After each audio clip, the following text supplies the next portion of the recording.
He's going out into that closed area and putting nets just like these into water about 1,200 feet deep. As you can see, covered in oil, but it's not just limited to that area. Actually, I'd much rather be listening to the North Mississippi All-Stars than talking to you right now, but I guess, you got to do the job too sometimes. It's been 2 months since Willie Agee was stabbed during a fight outside the Blue Bar here on Mobile Highway. He ended up stumbling across the street, collapsing in front of this Circle K convenience store covered in blood. Bob, no matter where you are here at the Oakcrest Lounge, whether you're outside, whether you're inside like I am, it's hard to escape the cameras that are displayed on this monitor right above the bar.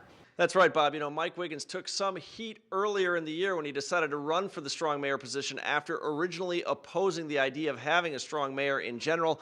Mike, I know that you faced a lot of questions about that. I talked to you about it on Friday. You said, I think people are past that. Does tonight's result prove that in your mind? Bill and Betty McGraw think the fire started here in their greenhouse and quickly spread over to their bedroom, catching the rest of their house on fire, but they were able to get out unharmed.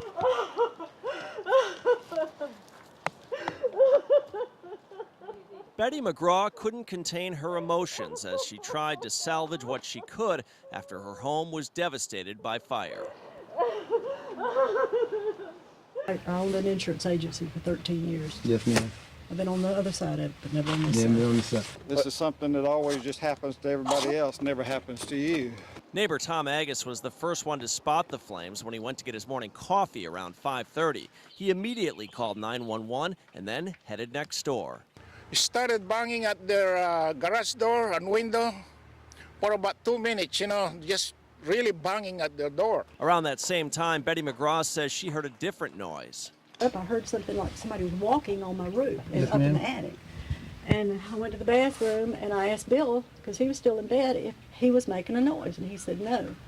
So I went straight to the kitchen and I saw the flames coming. Bill and Betty grabbed their 2 dogs and got out. Got my 2 babies out. That's the most important thing in the world to me besides him. That's the main thing. Everything else can be replaced, but lives can't, so. The McGraws know they will likely have to rebuild all of this because they say it's probably going to be ruled a total loss. In Escambia County, Greg Neumann, Channel 3 News. This is where 66-year-old Richard Butler lives. Neighbors say he's afraid to leave his apartment after being wrongly identified as sexually assaulting a minor. This headline, splashed across the Northwest Florida Daily News, prompted several people to call for Richard Butler's head in the comments section that followed the article. Just because, he's a sexual assault person. 18-year-old Melissa Highnote lives a few doors away from Butler in this apartment complex and says the story scares her, too. I don't want that to happen to me. No one has anything to worry about. That's the feeling of a different neighbor of Butler's who didn't want to be identified. She says this article got it all wrong, and that the woman who alleged that Butler sexually battered her is actually 22 years old, and that Butler met her when she used to dance at Looker's Strip Club in Pensacola. She was a friend of Richard's.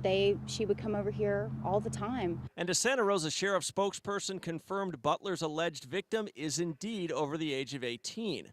But in Florida, even if the victim of a sexual battery is an adult, the specific charge is sexual battery of a person over 12 years of age. I called the Daily News to find out if this is what caused their confusion, but no one answered the phone in their newsroom.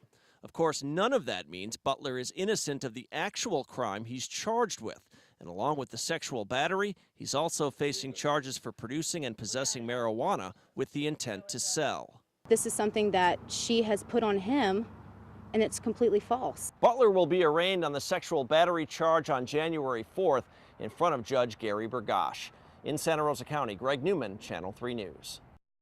On Monday, former classmates and friends of Jawdat Kassab explained to Channel 3 News that the Arab-Israeli student was joking around about a fellow Muslim foreign exchange student from Tunisia on November 9th when he made a very bad decision. We were talking about her and he was like, she doesn't like it, watch what she'll do.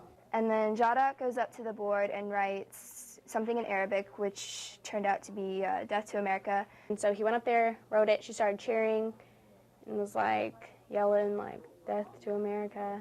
I feel ashamed of myself because I did that to myself. I should have thought about it. But I would like a second chance to change that. That's what the 15-year-old Kassab told us from his home in Nazareth, Israel on Tuesday. The Okaloosa School District suspended Kassab for 2 days and the Tunisian girl for 1 day over that incident. But then last week, IUSA, the foreign exchange company that administered Kassab's scholarship for the U.S. State Department, handed out a much greater punishment to Kassab only, terminating his scholarship and sending him back to Israel. I don't want her to be dismissed from the program because that won't help me nothing. But if she stayed, why didn't I stay too? Kassab says he now wants to return to the U.S. and re-enroll in Niceville High School, even if his parents have to pay his way.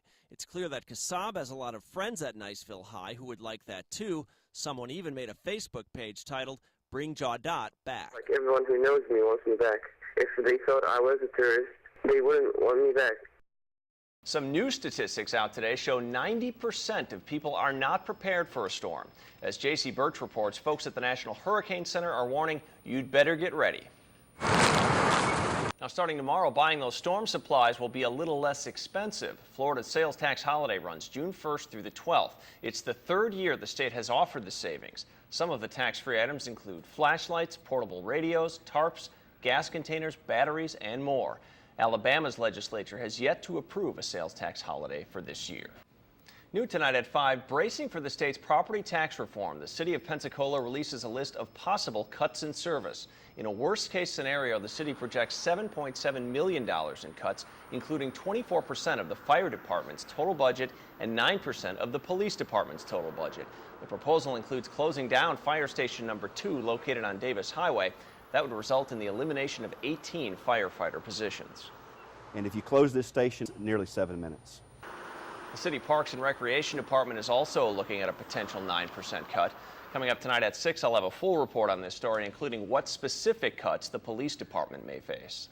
Flames are growing and smoke is rising. Coming up later on Channel 3 News, residents gather up their livestock and head for safety as another wildfire breaks out in South Florida. And our focus on Florida continues this afternoon in Port St. Lucie, where a wildfire is forcing residents to leave their homes. People had to move their horses out of barns and find safe shelter, while officers and others tried to catch ducks and put them in cages. The orange flames from the wildfire shot up through the trees and brush as men used shovels to throw dirt on the fire. There is no word yet on what started this fire. Well, some parents may feel a little more comfortable about leaving their children at the Milton Skate Park. The park is popular with a lot of teens who plan to spend most of their summer here. Since it's been so busy, the city now has a security guard keeping an eye on the skate park, the Riverwalk, and the Mary Street area from 2 o'clock to 10 at night. My mom goes to work, and I get a ride with her. She gets to work about 8 o'clock. I get here like 7:30. Just stay out here as long as I can. The skate park is free of charge for now, but city officials say they may consider charging a fee later if needed. Great day to be out there today, that's for sure.